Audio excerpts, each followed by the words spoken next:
श्री राम कथा में आप सभी का बहुत बहुत स्वागत है। गिरीश अध्यात्म ड्रीम में आज मैं आप सभी को सुनाने वाला हूँ। भरत जी चित्रकूट में पहुँच चुके हैं भगवान प्रभु श्री राम को मनाने के लिए। और हाँ, हम यहाँ पर यह भी बता दें कि अगर श्री राम जी भरत जी की बात को मान करके अयोध्या वापस लौट आते तो कैसे इतिहास बनता, जो कथा सदियों से गाई जा रही है। तो क्या गाते हम लोग, कैसा हो जाता वो माहौल जब भगवान प्रभु श्री राम जी महाराज दशरथ जी की बात को नज़रअंदाज करके वापस लौट आते। कैसे हमें आदर्श और मर्यादा की सीख मिलती, कैसे भाई भाई का रावण का वध तो भगवान प्रभु श्री राम अयोध्या में भी रह करके कर सकते थे, लेकिन बहुत सी चीज़ें ऐसी हैं जो राजा बन करके नहीं की जा सकती थी। अब यहाँ पर हम ये भी बता दें, जब सीता स्वयंवर में धनुष तोड़ने की बारी आई, गुरुवर विश्वामित्र जी ने भगवान प्रभु श्री राम को आदेश दिया। गुरु की आज्ञा को धारण करके भगवान श्री राम बहुत ही सहज स्वभाव से उठे थे। सहज ही चले सकल जग स्वामी। श्री राम जी शिव जी की धनुष की तरफ बहुत ही साज स्वभाव से गए थे। क्या कोई इंसान ऐसा कर सकता है जिसमें सामर्थ्य हो किसी चीज़ को कर गुजरने की और उसको आज्ञा मिल जाए? वो कितने ताव से उठेगा? क्या वो घमंड को छुपा पाएगा, अपने बल को छुपा पाएगा?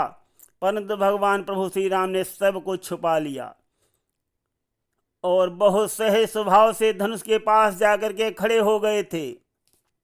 बहुत ही श्रद्धा भाव के साथ शिव धनुष को भंग किया था। सब कोई जानता है कि श्री राम जी ने धनुष तोड़ा नहीं था, वो टूट गया था। वो स्वयं श्री राम जी ने कहा था, जब परशुराम जी ने क्रोध किया था, छुअत ही टूट पिनाक पुराना, मैं कही हेतु करूं अभिमाना। स्वामी, मैंने धनुष तोड़ा नहीं है, वो मेरा हाथ लगते ही टूट गया है। यही बात लक्ष्मण जी ने कहा था, छुअत टूट रघुपति ही न दोषु, मुनि बिनु काज करिए कतरोसु। लक्ष्मण जी ने भी परशुराम जी से कहा था। तो श्री राम जी ने कभी कोई घमंड नहीं किया। कितना सुंदर आचरण दिखाया कि छुअत टूट, कि छूते ही टूट गया। धोखे से गलती हो गई मुझसे। कोई काम अगर धोखे से हो जाए तो उसका दोष नहीं दिया जाता है, उसका दोष जो है वो बहुत ही कम हो जाता है। जैसे अभी कोई एक्सीडेंट हो गया और अगर किसी के ईंट उठा के मार दो तो इतना फर्क होता है। तो भगवान प्रभु श्री राम ने कहा कि छूते ही टूट गया, मेरा कोई दोष नहीं है। इसी प्रकार से माता अहिल्या को उद्धार करने के लिए जब गुरु ने आज्ञा दी कि श्री राम तुम्हारे चरणों की रज चाहती है, भगवान श्री राम बहुत संकोच में आ गए। बहुत संकोच हुआ उनको कि ऋषि की पत्नी है और मैं नारी समाज का बहुत ही मान सम्मान करता हूँ, मैं कैसे चरण छुआ दूँ? किंतु गुरु की आज्ञा को पालन करना पड़ा। तो भगवान प्रभु श्री राम बहुत ही दयालु हैं, सारे संसार में समाये हुए हैं और ये सारा संसार जो है श्री राम में समाया हुआ है।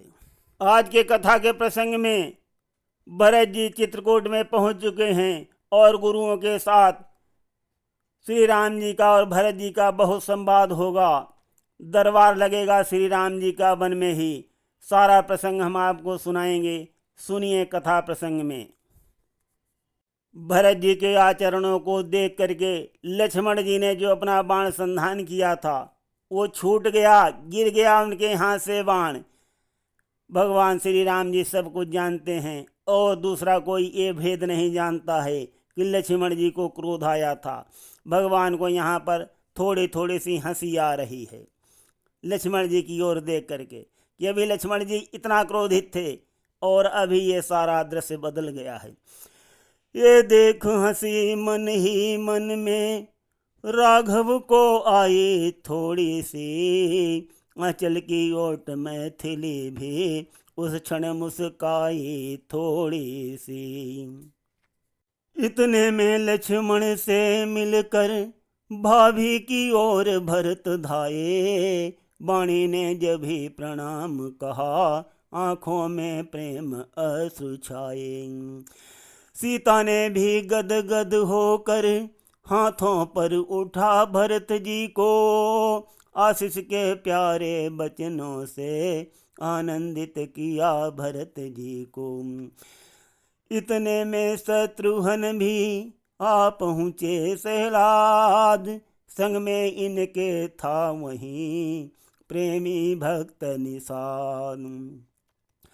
उससे मिलकर जब सुना और लोग हैं साथ, तब आगे बढ़ राम ने गुरु को नाया माथ। फिर प्रथम मिले कैकेयी से उस माँ ने आशीर्वाद दिया, कुछ सकुचा कर सच्चे मन से ममता का महाप्रसाद दिया। तो मात सुमित्रा कौशल्या दोनों को सादर सिर ना कर, सब लोगों से भेंटे रघुवर सभी को अपना अपना कर।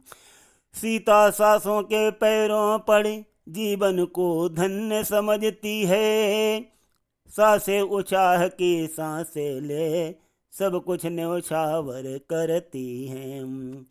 उस क्षण का वर्णन और कथन हो सकता नहीं शारदा से, जब सबसे मिलकर लखन लाल भेंटे निज मात सुमित्रा से। इस तरह प्रेम का आंसू ही उन आँखों के भीतर आया, उस तरफ छातियों से माँ की ममता का दूध उतर आया। मानो माता का शुद्ध भाव बेटे पर गर्व कर रहा है, कहता है अब विश्वास हुआ बेटा तो मेरा बेटा है ओही पुत्रवती युवती जिसकी संतान लखन सी है, अन्यथा कुपुत्रवती जननी बंध्या रहने से अच्छी है। नरबे ही हैं सतपथ में जो जीवन न्यौछावर करते हैं, अन्यथा जगत में कितने ही पैदा हो कर मरते हैं। चित्रकूट में जब हुआ ऐसा सुखद मिलाप, अवधपुरी लज्जित हुई उधर आप ही आप। मानो विधि के हाथ है सदा जीत औहार, वन बिहार में आज है पुर से अधिक बहार। भूपति का सुरपुर गमन सुनकर सीतानाथ, शोक मनाते ही रहे उस दिन सबके साथ। व्रत निर्जल कर पिंड दे दिया पिता को नीर, श्राद्ध किया श्रद्धा सहित मंदाकिनी के तीर। अगले दिन वन में जुड़ा एक बड़ा दरबार, थे जिस पर उस अवध की राजसभा बलिहार। इस ओर वशिष्ठ सहित ब्राह्मण ऋषियों का दर्शनीय दल है, उस ओर भरत जी के समीप प्रेमिनी प्रजा का मंडल है। पीछे माताएं ऊंचे पर नीचे हैं दास और दासी, है मध्य जानकी राम लखन सन्मुख हैं इनके बनवासी। अंबर पर सूखे मेघों ने मौसम कर दिया निराला है, मनोलज्जित है इंद्र सभा उसने यह पर्दा डाला है। इंद्रासन क्या कमलासन भी ये दृश्य देख कर लाजा है, सिंहासन छोड़ कुशासन पर त्रिभुवन का राजा राजा है। मानो बहुरूपो वाला जो व्यापक सर्वदेश में है, जीव और प्रकृति के साथ साथ स्वाभाविक आज भेष में है। भरतलाल कहने उठे मन के जब भी विचार, उसी समय लाए वहां दूत कुछ समाचार। सुना जब ही आ रहे हैं जनकपुरी के नाथ, स्वागत करने को उठे सभी एक ही साथ। मिथिला के नाथ जनक जी ने जब पांव धरा पर पृथ्वी पर, तब शीस झुका कर हाथ बढ़े शिष्टाचारों पर मिलने पर दोनों आंखों ने उस क्षण सबसे पहले ढूंढा जिसको, वो क्या थी एक तपस्विनी थी, टकटकी बांध देखा जिसको। ये सच है घर में राज बधू राजसी भेष में निकली थी, पर चित्रकूट में आते ही साड़ी जोगिया पहन ली थी।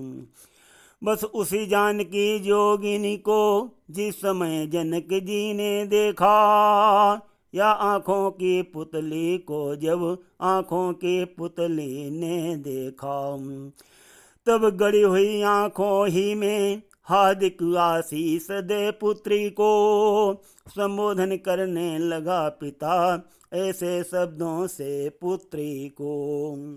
महाराज जनक जी भी आ गए। सबसे मिला भेंट होने के बाद दरबार जो है पुनः लग जाता है।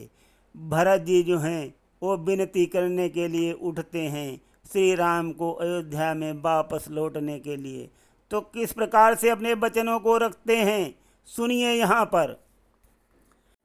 रघुनंदन रघुकुल भूषण, रघुपति रघुनायक रघुराई, छोटे आरत शरणागत को गहिए ये बाह बड़े भाई। जो माता ने अन्याय किया उसका है पश्चाताप उन्हें, खाए जाता है दिन पर दिन वो पाप और संताप उन्हें। फल मिला पाप का आप उन्हें, देखिए न अंग हुआ काला, उस पाप कालिमा के कारण मुखड़े का रंग हुआ काला। अब उनका जन्म सुधर जाए यदि कारण कुछ हो सकता है, तो यही कि श्री करुणा निधि का करुणा जल मल धो सकता है। जो ज्येष्ठ अवध के राजा हैं वे चलें अवध में राज करें, शत्रुन सहित हम दो भाई वन में रहने का काज करें। पर ये अनर्थ पर है अनर्थ, बेमौत अयोध्या मरती है, करनी है राजा रानी की फल उसका प्रजा भोगती है। जैसे भी हो लौटिए अवध, है इतनी टेर भिखारी की, ठाकुर के मंदिर तक ही है होती दौड़ पुजारी की। यहाँ पर साथियों बहुत ही ध्यान देना, भरत जी ने कैसे चालाकी से भगवान श्री राम के पास अपना प्रस्ताव रखा और कहा कि हमारी माँ का जन्म सुधरने का एक ही मार्ग है, और वो मार्ग वो है जो आप अयोध्या में लौट करके राजगद्दी संभाल लें। इतना कह गद गद हुए कैकेयी के लाल, धन्य धन्य ध्वनि से सभा गूंज उठी तत्काल। माताओं गुरुजनों को तभी नवा कर माथ, उत्तर देने को उठे रघुराई रघुनाथ। बोले मेरे अनुज का है प्यारा प्रस्ताव, शब्द शब्द में भरा है प्रेम प्रीति का भाव। इस अवसर पर श्री राम जी ने कितनी सुंदर बात कही है और आगे वो क्या कहने वाले हैं सुनिए। माता की ओर भावना जो इनकी है अति ही प्यारी है, पर इनसे भी कुछ बढ़ा चढ़ा उनका यह राम पुजारी है। उसकी बन जाने की आज्ञा उन्नति का पथ दिखलाती है। संग्रह से त्याग बहुत ऊंचा ये महामंत्र सिखलाती है। हम क्षमा करें किस को माँ को, माँ तो खुद निष्कलंकिनी है। अपने चारों ही पुत्रों को वो जगदम्बा जग जननी है। कोलाहल तत्क्षण हुआ है ये क्या है बात, रोते रोते हो गई मूर्छित मंझली मात।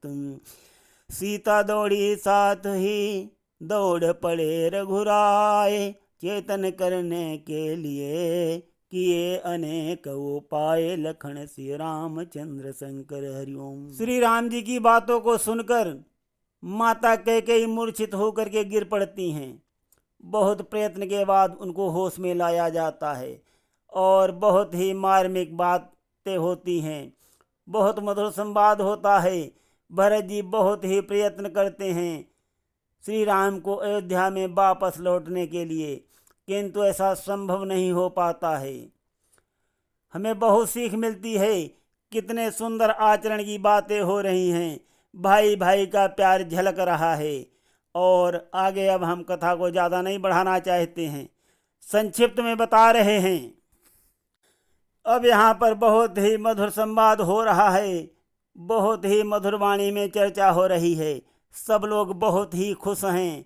उस समय शत्रुघ्न जी बोलते हैं, राज्य करें लौटे अवध, पकड़े जन का हाथ। नहीं मिला इस प्रश्न का उत्तर कुछ रघुनाथ। जब शत्रुघ्न जी ने विनम्र वाणी से ये वचन पूछा तो भगवान श्री राम ने कहा, प्रभु बोले यह बात अब हो कैसे स्वीकार। अवध लौटने के लिए आत्मा है लाचार। जो एक बार कुछ निश्चय कर फिर उस निश्चय से टलता है, उसका टलना चंचलता है, निज आत्मा की दुर्बलता है। वनवास हमारे लिए एक अच्छे पथ पर पहुंचाता है रात तुझ इसके आगे ये मार्ग बड़ा सुखदाता है। इसी समय श्री भरत ने कह डाली यह बात, छोटे की भी बिने कुछ सुन लें जेठे भ्रात। जेठे भ्राता जी के होते छोटा न राज कर सकता है, यदि करता है तो है अधर्म, यह धर्म शास्त्र भी कहता है। जब बात अधर्म धर्म की हो तो कर्मशील क्या कर्म करे, हे भाई आज्ञा देते हो क्या भाई भरत अधर्म करे। इस प्रकार से भरत जी मर्म भरी वाणी भगवान श्री राम से कहते हैं। अपने प्रिय भाई की मार्मिक बात को सुन करके श्री राम जी क्या उत्तर देंगे सुनिए। मैं कभी न दूंगा आज्ञा ये, तुम पाप अनीति अधर्म करो। उपदेश यही होगा मेरा, सद्धर्म करो सत्कर्म करो। पितु माता की आज्ञा पालन बेटे का धर्म कहाता है, यदि वो आज्ञा त्यागी जाए तभी अधर्म कहलाता है। जो प्रश्न अधर्म धर्म का है तो कर्मशील क्या कर्म करे, हे भाई तुम्हें यही प्रिय है, हे भाई राम अनर्थ करे। श्री राम जी का ये उत्तर सुनकर सभी सभासद और भरत जी सब मौन हो जाते हैं। सब मौन हो जाते हैं, किसी को आगे बात नहीं आती है। अब हम कथा को संक्षिप्त में बताना चाहते हैं और अंत में यही निर्णय होता है। भगवान श्री राम की चरण पादुकाओं को लेकर के भरत जी अयोध्या वापस आने के लिए तैयार हो जाते हैं और अयोध्या वापस आ जाते हैं। श्री राम जी के चरण पादुकाओं को सिंह गद्दी पर रख करके राजकाज भरत जी चला रहे हैं। और हम प्रसंग को यहीं पर विश्राम देंगे। सुनते रहिए, धन्यवाद। तो यहाँ पर हम संक्षिप्त बताते हैं, ये निर्णय हो जाता है, श्री राम जी अपनी खड़ाऊँ देते हैं। बहुत बहुत धन्यवाद। हम प्रसंग को यहीं पर विश्राम देते हैं।